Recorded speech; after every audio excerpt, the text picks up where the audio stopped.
Olá IPCA, hoje é quinta-feira, dia 2 de maio de 2013. Nós estamos juntos há 375 dias e hoje iniciaremos a leitura do livro de Números, lendo os seus capítulos 1 a 3.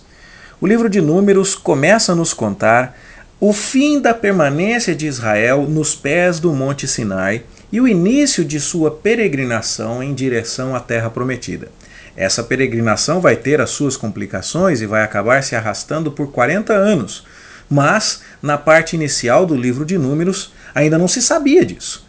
Então, o povo estava se preparando para deixar o Monte Sinai, onde o tabernáculo foi erguido, onde a presença de Deus se manifestou no meio do povo, onde o livro de Levítico foi redigido, onde as leis de Deus para uma convivência possível entre um Deus santo e um povo pecador foram dadas, onde todas essas bênçãos foram atingidas.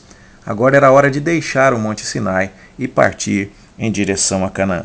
A presença de Deus ia no meio do povo, mas era preciso tomar cuidado, porque o Deus Santo estava em contato com o povo pecador.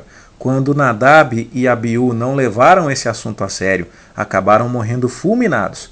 E agora então era hora de entender exatamente como Deus queria que o povo marchasse, como Deus queria que o tabernáculo fosse desmontado, como Deus queria que o seu povo se acampasse em torno do tabernáculo. Era hora de levantar o acampamento, mas era preciso fazer isso de acordo com as determinações do Santíssimo Deus.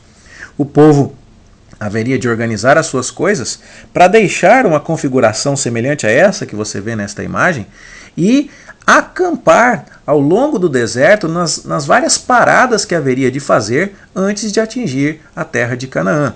E tudo isso precisava ser feito na mais absoluta ordem. O tabernáculo era santíssimo e precisava ser desmontado segundo preciosas e precisas especificações que Deus havia dado. O transporte dos móveis sagrados também era assunto muito sério e precisava ser feito de acordo com a orientação de Deus, para que o povo marchasse em direção à terra de Canaã, orientado, dirigido, até mesmo no seu caminhar, no seu acampar, pela palavra de Deus. Tudo isso nos mostra, então, o interesse de Deus em toda a vida do povo. E Deus quer que o povo perceba isso, perceba o seu cuidado, perceba a sua santidade. E uma das coisas onde Deus faz perceber-se o seu cuidado é que ele manda ser levantado um censo dos israelitas, para que se contem quantos foram aqueles que estavam sendo tirados do Egito e levados para Canaã. E o resultado é surpreendente, é uma multidão enorme que está sendo dirigida a Canaã. Essa multidão vai ser organizada, vai ser totalmente preparada para ingresso em Canaã nessas páginas iniciais do livro de Números que estamos lendo no dia de hoje.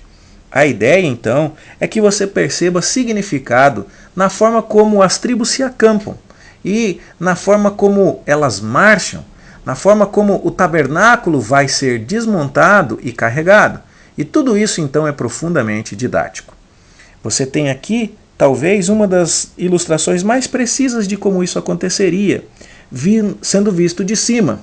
As tribos, cada uma em sua posição, o tabernáculo no centro e os levitas acampados na maior proximidade possível do tabernáculo e as 12 outras tribos acampadas ao redor. Pode parecer estranho, porque se os levitas são uma das 12 tribos e eles estão acampados ao lado do tabernáculo, como é que ainda existem outras 12? E aí é o caso de você se lembrar que Jacó adotou para si os 2 filhos de José como se fossem seus filhos. Você não está vendo, portanto, aqui nesta figura, e eu espero que dê para você ler os nomes das tribos, você não está vendo o nome de José. No entanto, você está vendo o nome de Efraim, filho de José, e o nome de Manassés, filho de José. Esses 2 estão no lugar do pai José, que acabou recebendo o direito de primogenitura, de porção dobrada, porque os seus 2 filhos entraram para herdar junto com os tios, não é? E não dividiram simplesmente uma porção do próprio pai. Isso está lá no livro de Gênesis e nós já falamos sobre isso anteriormente. Como seria então esse acampamento dos israelitas? O que nós poderíamos esperar? Bom, este slide que nós estamos vendo aqui resume bem aquilo que lemos nos 3 primeiros capítulos de Números. O tabernáculo é o centro da vida do povo de Deus. Você está vendo ali os seus móveis, a arca, o candelabro, o altar de incenso, a mesa dos pães, essa figurinha redonda aqui a bacia, esse quadrado o altar do holocausto. E então essa estrutura vermelha, o tabernáculo, é o centro da vida do povo de Israel. Deus e sua presença ali no meio do povo é o centro de tudo. Ao redor do tabernáculo estão as tribos de Levi. Esses quadradinhos azuis aqui falam das famílias de Levi. Bem na porta do tabernáculo, que estava voltada para o leste, que é o lado direito do seu vídeo, estariam Moisés e Arão, o profeta de Deus e o sacerdote de Deus. É importante que a entrada da tenda de Deus, a entrada para a tenda de Deus, esteja do lado leste, de onde simbolicamente nasce o sol, e nós já falamos sobre isso quando discutimos a construção do tabernáculo. Então ele está voltado para o leste e Moisés e Arão estão bem na porta. Moisés como mediador entre Deus e os homens, aquele que intercedeu pelo povo, e Arão como o sacerdote, aquele que representa o povo diante de Deus. As tribos de Levi, Moisés e Arão são levitas, as tribos de Levi, que são a tribo sacerdotal, estariam acampadas em torno do tabernáculo conforme as suas famílias. Gerson, Coate e Merari eram os filhos de Levi, e eles então estariam acampados ao redor do tabernáculo. Eles seriam os responsáveis por desmontar e por carregar os móveis do tabernáculo, quando agora o povo de Israel estava para partir em direção a Canaã. Eles foram contados, e você vê aqui então que contaram os levitas, conforme diz o capítulo 3 de Números, a partir de 1 mês de idade para cima. Por quê? Porque Deus queria que Moisés levantasse o número. É lógico que Deus sabia quanto era, mas que fosse levantado o número de quantos levitas existiam, porque Deus agora estava para tomar os levitas como a sua tribo particular. A tribo que ia ter a Deus como sua herança. Eles não iam herdar porção de terra em Canaã, mas eles iriam herdar as bênçãos das ofertas do tabernáculo e ter Deus por sua herança. Então Deus está fazendo chegar para si agora de forma particular os levitas, que vão ser trocados agora com os primogênitos de Israel. Deus manda contar os levitas e são contados 22 mil. Há um pequeno probleminha aqui. Se você somar os números que são dados para os gersonitas, 7.500, para os coatitas, 8.600 e para os meraritas, 6.200, o total daria 22.300. Mas algumas versões, e entre elas a Septuaginta, aquela tradução para o grego das escrituras hebraicas, fazem com que essa discrepância desapareça, porque dizem que o número de coatitas era na verdade de 8.300. Nós podemos estar aqui diante de uma situação delicada de imprecisão na transmissão do texto bíblico. E isso não quer dizer que nós não tenhamos uma Bíblia confiável, pelo contrário, mas quer dizer que o respeito pelo processo de transmissão da Escritura foi tão grande que até mesmo com erros de soma evidentes como esse, as pessoas não tiveram coragem de interferir no que estava escrito lá e foi preservado para você o que estava ali. Fato é que esta correção sugerida pela Septuaginta de colocar 8.300 coatitas, de fato resolve o número total de levitas em 22 mil. Seja como for, a lição importante aqui, e isso é muito claramente atestado por todos os manuscritos, é que Deus está trazendo para si os levitas e falando: vocês são a minha propriedade particular, a minha nação santa, vocês são o sacerdócio real. Vocês se lembram de alguma coisa familiar? É 1 Pedro, é o cântico: somos raça eleita, sacerdócio real. E onde é que esse povo, os levitas, estão acampados e estarão acampados? Ao redor do tabernáculo. Isso é profundamente simbólico e nos ensina muito. Eu e você somos aqueles que devem fazer a ponte entre as nações e Deus encarnado e o Senhor Jesus Cristo. Nós precisamos proclamar a virtude daquele que nos chamou das trevas para a sua maravilhosa luz como sacerdócio real. Eu e você somos aqueles que estão entre Deus e as pessoas que precisam ser alcançadas, como essa distribuição geográfica aqui nos sugere fortemente. Essa é a ideia que precisamos destacar aqui. Deus queria trocar os levitas pelos primogênitos de todos os israelitas. Então, ele mandou que fossem contados os levitas de 1 mês para cima, está aí a contagem, 22.000, e que fossem contados os filhos primogênitos de todas as demais tribos. E o total dos primogênitos de todas as demais tribos foi de 22.273. Para trocar um pelo outro, precisava acertar a diferença de 273 vidas. E então, tendo em vista que Deus ia ficar com os levitas para si e liberar os primogênitos de Israel, e já que os primogênitos de Israel estavam em maior número, essa diferença de 273 precisava ser indenizada para os levitas. E foi isso o que aconteceu, e é disso que trata o versículo 40 em diante do capítulo 3. Agora então você tem um povo dedicado exclusivamente a Deus, que faz a mediação entre a presença de Deus no meio do povo e as demais pessoas. Esse povo, essa nação sacerdotal, apontava para mim, apontava para você. Nós somos a propriedade exclusiva do Senhor. Que coisa maravilhosa. Bom, há muito mais simbologia envolvida aí. O acampamento era feito em uma ordem específica. A tribo de Judá acampava bem na frente do tabernáculo, ao lado ali de Moisés, e ela era a maior das tribos, 74.600 homens. Seu príncipe era Naasson, e ela era seguida da tribo de Issacar, 54.400, liderada pelo príncipe Natanael, e depois pela tribo de Zebulon, 57.400 homens maiores de 20 anos de idade, liderados por Eliabe. Esses três seguiam na frente. Na sequência viriam Ruben, Simeão e Gade.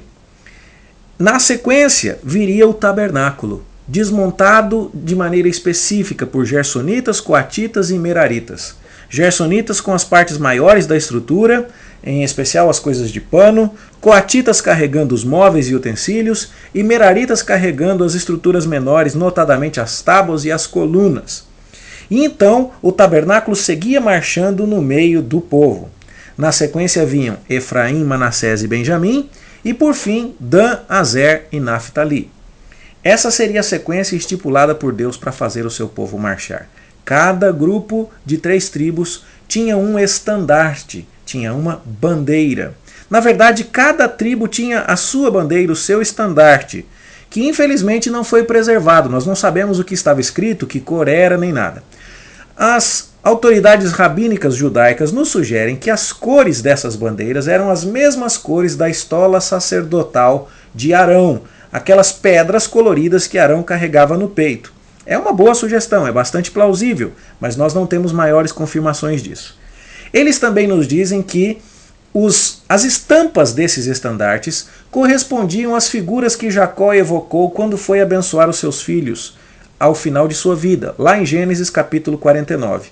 Isso também parece bastante plausível. E algumas tradições rabínicas chegam a dizer que a tribo de Judá, então, tinha um leão estampado em seu estandarte, porque lá na bênção de Gênesis 49, Jacó fala que Judá é leãozinho. Bom, isso parece bastante provável e bastante verossímil, até porque mostra que Jesus é quem lidera o nosso caminho em direção ao descanso, assim como a tribo de Judá, com o estandarte de leão, do leão de Judá, marchava na frente em direção à terra prometida. Judá foi a primeira tribo a tomar posse da terra do outro lado de Jordão. Judá foi a tribo que guerreou, que liderou a conquista de Canaã, conforme nós vamos ver no livro de Josué, no livro dos Juízes. E isso então é altamente simbólico. Tudo isso então, eu espero ter deixado claro para você, aponta a organização do povo, a contagem do povo, para verificar a bênção de Deus, a ordem de Deus e a direção de Deus no processo de se entrar na terra prometida. Há um problema aqui que costuma ser levantado. Os números 603.000 homens com mais de 20 anos de idade parecem ser muito elevados para aqueles que fazem pesquisas arqueológicas. Existe uma possibilidade linguística de que o termo 1000 na língua hebraica possa significar chefe. Existe uma possibilidade linguística que possa significar esse número 1000 uma unidade militar que tenha números significativamente menores do que 1000. No entanto, não há consenso entre os estudiosos a respeito da interpretação desse número. É fato que qualquer que seja a maneira de contar, se não tivermos de fato 2 milhões de pessoas, se existe uma maneira diferente de interpretar esses números, é fato que no livro de Números nós temos uma evidência clara de que Deus abençoou o seu povo de tal forma que uma grande multidão entrou em Canaã para conquistar a terra prometida. Uma grande multidão foi liberta da escravidão no Êxodo. E Deus de fato cumpriu o que havia prometido a Abraão, Isaque e a Jacó, de fazer deles uma grande nação. E era esse povo que Deus estava conduzindo. Qualquer que seja a interpretação, e eu não tenho motivo para enxergar diferente, até mesmo da literalidade desses números, qualquer que seja a interpretação que seja dada aqui, o fato é que Deus está cumprindo a sua palavra, que Israel está marchando, que na marcha Deus está dirigindo a maneira como Israel acampa, que até mesmo a geografia do acampamento, o estandarte, a estampa da bandeira, a tribo que marcha primeiro, o povo que se acampa ao redor do tabernáculo, em tudo isso Deus está dizendo: eu estou no comando, eu estou dirigindo o meu povo para mim, eu vou dar descanso, e o cumprimento final desse descanso é no verdadeiro tabernáculo de Deus entre os homens, o meu Filho Jesus Cristo. Isso é o que devemos aprender, e isso é o que eu deixo com você no estudo de hoje, rogando a Deus que oriente você e abençoe a sua vida. Ânimo, viu? Ânimo! Estudar esse monte de números, ler esse monte de coisa vai parecer um pouco desagradável. Mas se você comparar esse slide aqui com o que você leu em Números 1 a 3, você vai perceber que compensa o sacrifício de fazer contas, de colocar as coisas no gráfico, de fazer tabelas, porque há muito simbolismo envolvido em tudo isso, e em tudo isso aprendemos o quanto o nosso Deus é maravilhoso. Boa leitura, bom estudo para você, e amanhã a gente continua lendo a partir de Números 4, se Deus quiser. Até lá!